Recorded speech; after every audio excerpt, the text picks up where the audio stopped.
नमस्कार, मैं हूं संदीप तिवारी। आप देख रहे हैं अमर उजाला। मैं इस समय मध्य प्रदेश की राजधानी भोपाल में हूं। भोपाल में इस समय राष्ट्रीय बाल वैज्ञानिक प्रदर्शनी का आयोजन किया गया है। इसका शुभारंभ मध्य प्रदेश के मुख्यमंत्री डॉक्टर मोहन यादव ने आज सुबह किया है। इसके बाद आप देख सकते हैं पूरे प्रदेश से जो बाल वैज्ञानिक है अपना जो उनके मॉडल हैं, जो उन्होंने वैज्ञानिक खोज की है, वो यहाँ पर प्रदर्शन कर रहे हैं। यहाँ पर हर प्रदेश से करीब 31 प्रदेशों से करीब 900 विद्यार्थी पहुँचे हुए हैं, जो अपना जो उनका इनोवेशन है, जो उनका वैज्ञानिक सोच है, वो यहाँ प्रदर्शित कर रहे हैं। मेरा नाम कर्णवीर है। मैं state Punjab district Fazilka village Ramkot से आया हूँ और मैं कबूल शाह कुबन स्कूल से 10th पास की है और उसके थ्रू ही मैं नेशनल पर प्रोजेक्ट लेके आया हूँ अपना। क्या प्रोजेक्ट है आपका? सर, मेरे प्रोजेक्ट का नाम है फ्यूचरिस्टिक फार्म। तो इसकी क्या खासियत है? क्या इसकी खासियत ये है कि सर हम इस प्रोजेक्ट के अंदर क्लाइमेट कंट्रोल करते हैं। इस प्रोजेक्ट के अंदर हम कोई भी सीज़न में कोई भी वेजिटेबल्स उगा सकते हैं। मतलब हर सीज़न में हर वेजिटेबल्स को ग्रो कर सकते हैं। जैसे सर्दियों की सब्जियों को गर्मियों में और गर्मियों की सब्जियों को सर्दियों में ग्रो कर सकते हैं। इसके अंदर हम टेम्परेचर, ह्यूमिडिटी और मॉइस्चर को कंट्रोल करते हैं, जिससे जो हम वेजिटेबल्स को ग्रो करते हैं। जैसे कि हमने इसके अंदर अलग अलग टाइप्स के सिस्टम लगाए हुए हैं। कूलिंग सिस्टम, हीटिंग सिस्टम ये लगाए हुए हैं। जैसे कि cooling system, sir cooling system हमें कैसे हेल्पफुल है? सर कूलिंग सिस्टम हमें हेल्पफुल है कि जब हम सर्दियों में गर्मियों में सर्दियों की सब्जी उगाते हैं तो वो गर्मियों में सर्दियों के सब्जी के अकॉर्डिंग मॉइस्चर को मेंटेन रखता है, टेम्परेचर को मेंटेन रखता है। जैसे कि हर सब्जी का अलग अलग टेम्परेचर और मॉइस्चर होता है। जैसे कि मैंने लास्ट टाइम कॉलीफ्लावर किया था, उसका टेम्परेचर चाहिए 15 से 20 सेल्सियस डिग्री और ह्यूमिडिटी चाहिए 95 से 100% डिग्री चाहिए थे। तो इसके थ्रू हमने वो किया था और वो हमारा सक्सेसफुली भी हुआ था। इसके अंदर हम ह्यूमिडिटी को कंट्रोल करने के लिए ड्रिप इरिगेशन सिस्टम भी लगाया है, जिससे क्या है ह्यूमिडिटी, जब हमारी ह्यूमिडिटी ज़्यादा होगी, लेस होगी, तो ये उसको मेंटेन रखता है। अगर हमारी ह्यूमिडिटी हमें ज़्यादा दिख रही है, मतलब ज़्यादा हो रही है कूलिंग सिस्टम की वजह से, तो हमने इसके अंदर ऑटोमेटिक विंडो सिस्टम भी लगाया है, जो कि ऑटोमेटिक ओपन हो जाएंगे और हमारी ह्यूमिडिटी को मेंटेन रखेंगे। और एग्जॉस्ट फैन भी है जो कि इसकी ह्यूमिडिटी को मेंटेन रखती है। किस तरह के कितना लगा सकते हैं? इसमें खर्च कितना है? खर्च ज़्यादा आएगा? कैसे लोग करेंगे इसमें? अगर हम कमर्शियली देखे जाए तो 1 एकड़ का खर्चा है 40 से 50 लाख इसमें खर्चा आएगा, अगर ये हम बिल्ड करना चाहते हैं तो। पर ये प्रॉफिट कैसे कितना हो जाएगा? प्रॉफिट क्या सोच के आपने बनाई?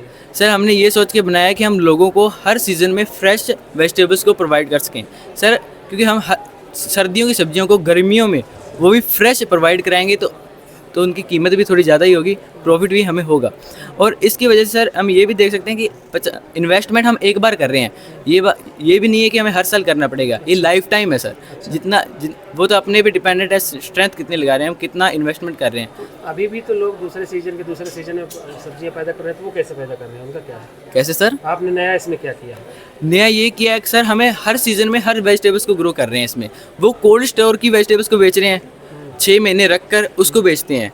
हमने मतलब सर्दियों की सब्जियां गर्मियों में उसी टाइम ग्रो करके हमने सेल किए हैं। अभी कोई नहीं कर रहा है ताजी सब्जियों को बेचेंगे आप? मतलब हाँ, उसी समय में जैसे गर्मियों की सब्जी में मौसम में सर्दियों की सब्जी ताज़ा बेच सकते हैं, उगा कर बेच सकते हैं। इसके अंदर ये इंडिया के अंदर नहीं हो रही है, इसके ऊपर रिसर्च हो रही है, पर ये नीदरलैंड के अंदर स्टार्ट हो चुकी है और कश्मीर में भी इसकी खेती की जा रही है।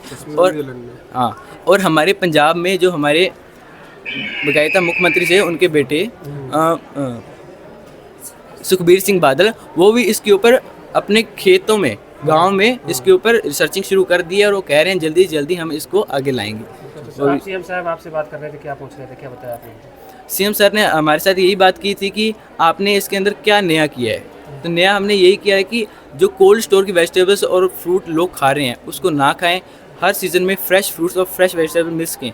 छोटे किसान हैं, उनको भी इससे बहुत प्रॉफिट हो सकता है। और छोटे किसान अब इतनी लागत कहाँ से आएगी? उनको कहाँ से बना पाएंगे?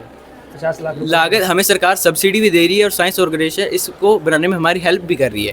अच्छा। गवर्नमेंट हमारी इस प्रोजेक्ट को बनाने में बहुत हेल्प कर रही है। अगर मध्य प्रदेश सरकार भी कर रही है? हाँ, सरकार भी मध्य प्रदेश का मुझे पता नहीं है, सॉरी, पर सरकार कर रही है आपकी? तो सेंट्रल सरकार कर रही है सर। सभी जगह होगा? हाँ, सभी जगह होगा, सब्सिडी दे रही है, इसके ऊपर हमें सब्सिडी मिल रही है अगर हम करना चाह रहे हैं तो। सर, मेरा नाम उत्कर्ष वर्मा है, मैं यूपी लखनऊ से बिलोंग करता हूँ। और सर बेसिकली ना मैंने एक फॉरेस्ट स्पायर रोबो बनाया है और रिसेंटली ये देखा गया है कि यूपी में, बिहार में और आपके एमपी में भी सर ऐसे टाइगर अटैक्स रोज़ हो रहे हैं आए दिन। और बेसिकली आंकड़ा देखा जाए तो 1200 के आसपास टाइगर अटैक की मौतों का आंकड़ा लग रहा है।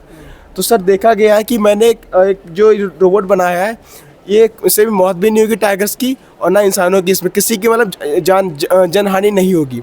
तो बेसिकली जो मैंने प्रोजेक्ट बनाया है, ये एक रोबोट है। ये टाइगर्स को ट्रैक करता है और उसको वहीं पे ट्रैकुलाइज करता है जियो पैरामीटर की लोकेशन के थ्रू, और साथ ही साथ जब टाइगर को देख लेगा तो ये सेम उसी टाइम पे सायरन बजा देगा, जितने भी किसान भाई होंगे अलर्ट हो जाएंगे, और सेम मैसेज और सेम एक SMS ऑटोमेटिक इसके अंदर होगा जो AI कर देगा आपकी पुलिस चौकी में, और फॉरेस्ट ऑफिसर को पहुंच जाएगा। फॉरेस्ट ऑफिसर जब ये बेहोश हो जाएगा उसको उठा ले जाएंगे वहाँ से। और जो इसमें टाइगर को इंजेक्शन दिया जाएगा, नॉर्मल उतना ही दिया जाएगा जितने उसको नीड होगी, जितने में बेहोश हो जाएगी, क्योंकि उससे ज़्यादा नहीं। जो उसकी निप होती है निडिल, आप ये मतलब किसी की जरूरत नहीं पड़ेगी, खुद दे देगा ये? हाँ खुद दे देगा। खुद दे देगा सर। और सर बेसिकली जो भी हुआ है ना, आप जब टाइगर को पकड़ने जाते हो 200-250 लोग लगते हैं, प्लस क्रेन लगती है, हाथी लगते हैं और ड्रोन से लगते हैं, इतने सारे आदमी की आप जान खतरे में लेके जाते हो। किसी के ऊपर हमला कर गया, उसका सब घर बर्बाद हो गया। तो बेसिकली ना ये आइडिया इसी पर्पस पे काम करता है, इसमें किसी की जान ना जाए, एक मशीन ही वो सब काम कर देगी। कैसे काम मशीन जाएगी वहाँ? सर जो ड्रोन है हमारा, ड्रोन में सॉफ्टवेयर इसमें डाला गया है। वो सॉफ्टवेयर जब ड्रोन ऊपर उड़ रहा होगा, टाइगर को कैच कर लेगा लोकेशन उसकी, और वही सेम लोकेशन जियो पैरामीटर्स की जहाँ पे उसने कैच किया है इस रोबोट को दे देगा, और ये रोबोट स्थापित होगा उस ग्रामीण या उस आसपास के इलाके में। वहाँ जाके उसी जगह पे उसको ट्रैकुलाइज करेगा, आइडेंटिफाई करने से पहले आइडेंटिफाई उसको करेगा कि टाइगर है कि कोई और जानवर है, और अगर ये एंग्री मूड में होता है तो उसको तुरंत ही ट्रैकुलाइज कर देगा। और अगर नॉर्मल बिहेव कर रहा है टाइगर, उसको तो सोच समझ के थोड़ा टाइम लेके करेगा, इसलिए क्योंकि इसमें टाइगर नॉर्मल बिहेवियर है और हमला करने वाला नहीं है, क्योंकि हमको टाइगर को नुकसान नहीं पहुंचाना है, वहाँ पे हमको खाली उसको बेहोश करके उसके घर पहुंचाना है। ओके, तो आप कितना खर्चा आएगा इसका? सर बेसिकली जो मैंने प्रोटोटाइप बनाया है 5500 का आया है, और हम बड़े लेवल बनाते हैं तो 19 से 20 लाख का खर्चा आएगा एक जगह लगाने के लिए? हाँ। तो लेकिन जान भी बचेगी कई लोगों सर कई लोगों की वन टाइम है सर। बस अपना नाम बता दीजिए। सर उत्कर्ष वर्मा मेरा नाम है। उत्तर प्रदेश? हाँ सर, उत्तर प्रदेश सीतापुर से मैं बिलोंग करता हूँ। लखनऊ में लखनऊ। आपको कहाँ से प्रेरणा मिली ये बनाने की, क्या है? सर प्रेरणा जो मेरे साथ मैंने ये एक रियल घटना से मतलब ये एक रियल घटना से रिलेट करती है। सर बेसिकली मैं अपने नानी की छुट्टियाँ बताने गया हुआ था, तो मेरे जो घर के सामने ना कुछ खेत पड़ते हैं, तो बेसिकली एक आदमी वहाँ पे जा रहा था।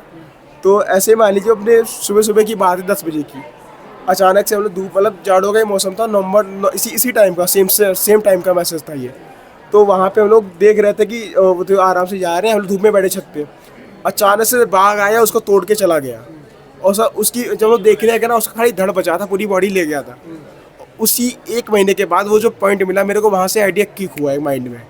और उसी 1 महीने के बाद मेरे में स्कूल में एक कॉम्पिटिशन लगा था, मैंने ये आइडिया दे दिया और उस पर इम्प्लीमेंट कर दिया एक रोबोट।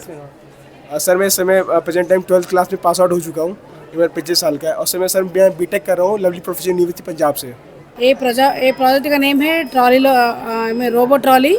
वृद्ध जनों के लिए वो ज़्यादा लोड नहीं कैरी सकते ना, वो इसलिए बना है। 10 to 30 किलो तक ले सकते हैं लोड। CC कैम और बैटरी भी फिक्स हुआ है। ये बैटरी 30 अप टू 30 kgs ये खींच सकता है। बोले तो वृद्ध जन क्या कि सम डिजीज होते, पैरालिसिस होते, सो वो ह्यूमन डिटेक्शन से ये हैंडीकैप्ड जनों को भी यूज़ कर सकते हैं। हैंडीकैप भी से यूज कर सकते हैं आसानी से, और हैंडीकैप कंप्लीट हैंडीकैप नहीं, 50% हैंडीकैप्ड जनों यूज़ कर सकते हैं। वृद्ध जनों, वृद्ध पीपल लोड्स कैरी करने के लिए यूज़ कर सकते हैं। मतलब क्या करने के लिए? लोड्स बोले तो बस स्टैंड के हो जाने से या किसी अदर प्लेस को जाने के लिए वो नहीं लिफ्ट कर सकते हैं ना। सो ये ट्रॉली रोबो अच्छा काम करेगी। एंड ज़्यादा लोड भी वो वृद्धजन नहीं कैरी कर सकते ना, सो ये यूज़ होता है उसको। Not for only senior citizens, this is also used in industries, medical laboratories or factories. थोड़ा मेडिकल में और वृद्धजन रहने पे तो भी वो भी यूज़ कर सकते हैं। और इसके क्या क्या काम और हैं बेटा, थोड़ा बताओ। इनके ये बन जाए। Human detection. ह्यूमन डिटेक्शन से Yeah. पूरा रिमोट ब्लूटूथ और उससे चलता है satellite? Wi-Fi. Wi-Fi से चलता Yeah.